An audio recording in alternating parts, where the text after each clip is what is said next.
Hello, I'm Steve Langro from Arrowquip here. What we have here is our 8718 portable with 16-foot collapsible tub.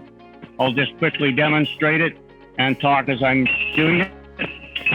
So the reason that we made this collapsible tub is for increased capacity, better cattle flow, and better transportability. So you can see as I unfolded it, the panels just fold in amongst themselves. I have it unfolded.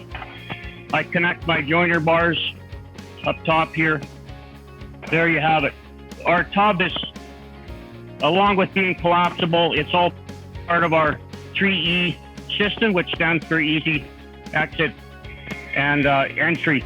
So as you come to the tub, it's all designed for better cattle flow.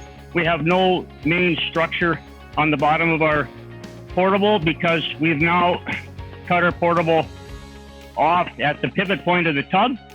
So we're able to get 18 feet of valley, which before our last series, we were only able to offer 8 foot, and we still stay in the same footprint